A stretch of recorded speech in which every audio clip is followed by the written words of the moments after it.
Today, I want to talk about therapy. We live in a culture where it's increasingly popular to recommend therapy as a solution to many of life's problems, especially emotional and mental ones, like feeling depressed or listless or going through difficult things like grieving for someone you've lost or going through a breakup or struggling with your career, things like that.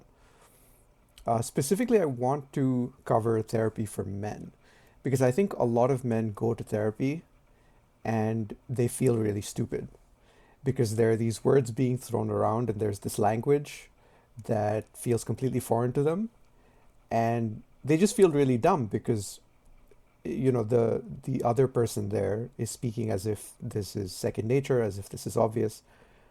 Especially when men go to couples counseling, they can feel really out of their element because often the therapist is a woman and they're there with their spouse, and you know both of them seem to understand while the man seems to struggle to figure it out.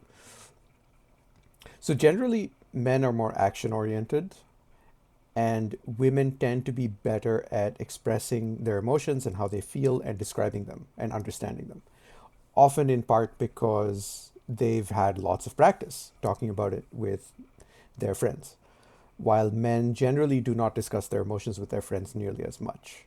They might do activities that require action, things like a barbecue or a sport or fishing or whatever it might be. And they'll talk about things, but they won't go into the level of detail and depth that women tend to go to. So the reason I think this is important to consider is because men might go to therapy and they might think something is wrong with them because therapy doesn't seem to work for them.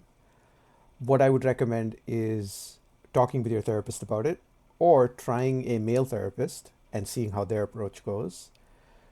Because I think for men, what helps often is a therapist who is not just willing to listen and empathize and reflect back at them what they're going through, but also one who is willing to write out a list of steps and make an action plan and hold them accountable and basically be like a personal coach, like a fitness coach.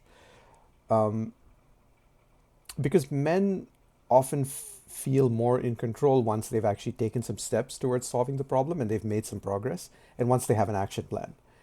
If they go there and they talk about everything and they vent and they express and then they come away with no real action steps, they can actually feel worse about the situation afterwards because all of that talking has surfaced just how bad it is, from their perspective. I also think it's dangerous in our society to recommend therapy to men without explaining this to them, because a lot of therapy, for one thing, most therapists are women and most therapy clients are also women. So similar to how the car crash, industry safety testing was flawed on women because it mostly tested with male bodies and male demographics, male crash dummies. In a similar sense, therapy is ineffective with many men because it was tested on women. Most of the clinical data is with female clients and patients. So it's important for men to understand that they need to be vocal about what they need. They need to stop the session and say, hey, I don't understand this. Can you help me? Can you go slower? Can you explain it? Or they need to go like, hey, I don't have any action steps. Can you give me something to do before we next talk so that I know what I can accomplish? I have a goal. I think it's important for men to take control of their therapy in this way, or to be an active participant is a better way to put it, right? To ask the therapist for help with what they need. And I think a male client who knows what he wants will get great results, whether it's a female therapist or a male therapist.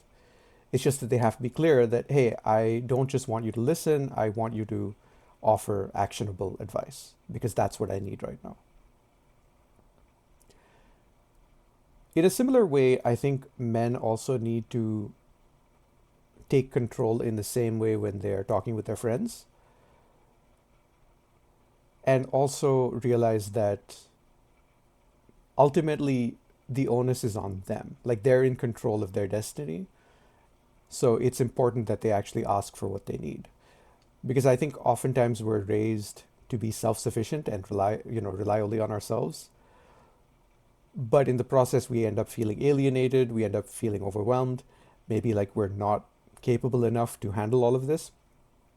And like in my previous video about how no one is self-made, the reality is everyone who has succeeded and continues to succeed has a support system.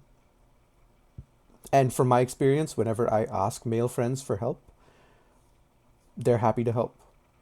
They're happy to support, they're happy to listen, they're happy to offer advice, whatever it might be. So reach out and you'll be fine. Just realize that if at first you feel like you don't fit in therapy, these are some of the steps you can take. You can also just try a different therapist. It will often take a few tries to find one who's a good match because therapy is just a very intensely personal thing. So not every therapist will be a good match for every client, no matter how good the therapist is, right? So yeah, that's all I wanted to cover today. See you tomorrow.